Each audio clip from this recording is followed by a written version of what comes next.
What is your initial thoughts on what you expect to see that night in that fight? Oh, okay. When these two guys fight, Alvarez, well, he's got his big payday right now. It's very smart of him because he started challenging him.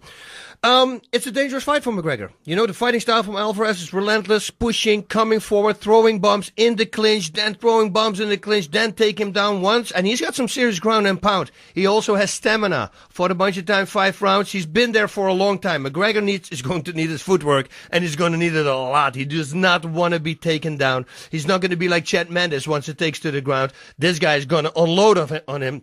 He also needs to avoid the clinch because it's very tiring, and he doesn't have the best gas tank, you know. Alvarez was right with that. Well, Alvarez said he has 8 minutes. That's it. And then McGregor if Alvarez says he's is going to knock push, him out, though, in the first round. That's the thing. He's very powerful in the first 2 rounds. You know, against Diaz, he looked phenomenal. But if Diaz didn't come forward like Alvarez is going to come forward. Alvarez is going to bull rush this guy. You watch, that's what's going to happen. And, you know, it's going to be a tough fight. If there's going to be a knockout, it's probably going to be a knockout from McGregor in the first or second round. After that, I truly believe it will be Alvarez. What about the ripple effect of this fight being announced? As of last week, there was speculation that Khabib Nurmagomedov, the undefeated #1 contender for the lightweight championship, that he would challenge Eddie Alvarez, maybe at UFC 205. It was also reported that it might take place in December in Toronto at UFC 206.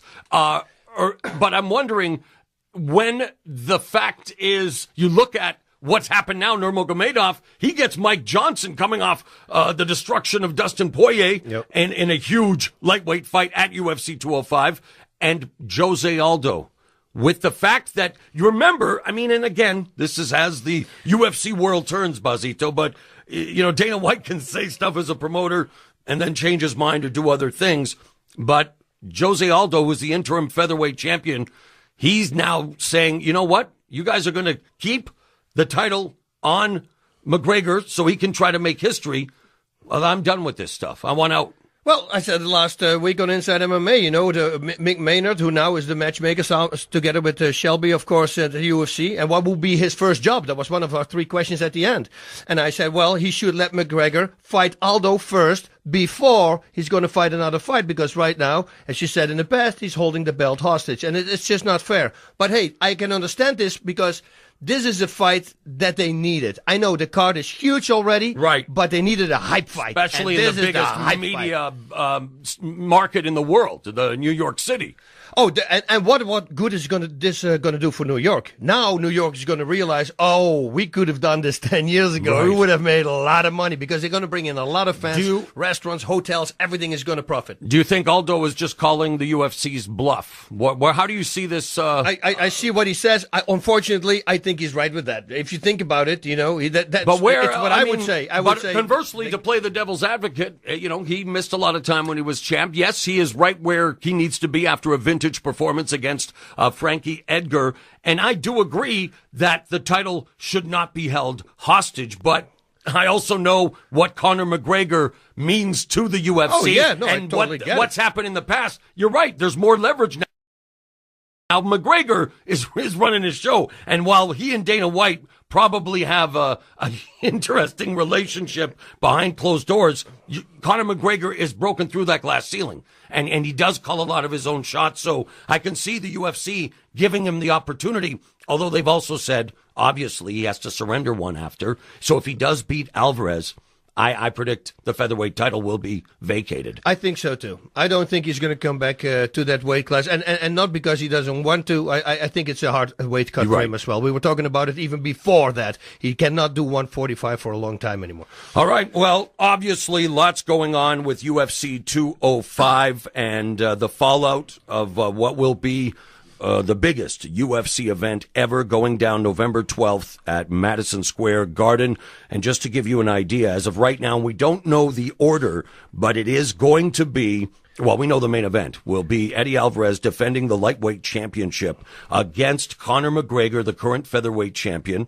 We will also see Tyron Woodley make the first defense of the UFC featherweight championship, fresh off his highlight reel knockout of the former division kingpin Robbie Lawler at UFC 201. He is going to face Stephen Wonderboy Thompson, who has been on a roll and outpointing former challenger Hendricks. Rory Hendricks, actually, McDonald, yeah. destroying Hendricks. Johnny Hendricks, first Yep. man to stop him with strikes. And right now, Thompson, just like Conor McGregor, opening as the favorite in their respective title fights. And hey, that's not all. Strawweight champion, Joanna champion, 12-0. I'm not even going to try to butcher her last name, like so many quote-unquote media guys butchered the UFC names at the media. press conference. It's Yeah. embarrassing. It's embarrassing. But anyway, she will defend against another undefeated fighter. This is amazing. Someone's always got to go. And fellow Polish star Karolina Kowalkiewicz, buddy, that's 3 title fights. It's going to be crazy, One night. And with Woodley and Thompson, can Woodley overcome the distance between them? Can he needs a long shot, and I'm talking about his takedown here, because Thompson is really good at keeping his opponents outside his reach. That's the big question. Once he does, can he take it to the ground? Even when he has the clinch, Thompson is really good at takedown defense, but he needs to have it there. He has the power though to make a mark, come in with a big swing like Dan Henderson would do, and then go for the takedown. So it's going to be a tough fight. Jędrzejczyk and Kowalkiewicz. By the way, that in the amateur division, Joanna beat her a long time ago by way of rear naked choke. That's before the last fight, before she turned pro. Now, Joanna, I see, is a little bit more powerful striker and fought a better competition here in the UFC. So she knows already what to do for 5 rounds. I think it leans more towards her because she's just a turbo, a dynamite. So that's 3 UFC championship fights at UFC 205. Here's the rest of the card as we now know it.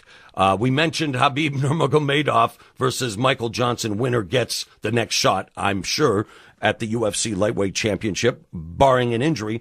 How about Yoel Romero against former UFC middleweight champion Chris Weidman?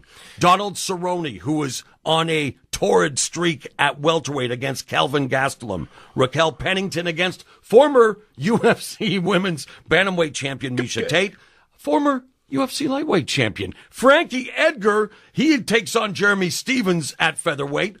This is ridiculous. It's ridiculous. This is going to be the biggest pay-per-view ever. Former UFC light heavyweight champion against Tim Kennedy at middleweight, 185. Tim Boetsch, Rafael Natal, Thiago Alves versus Jim Miller, Lyman Good versus Bilal Muhammad, and Liz Carmouche, who, of course, challenged Ronda Rousey in the first UFC women's match against Caitlin Chugagian. And, wow, that's UFC 205 in the Empire State, November 12th.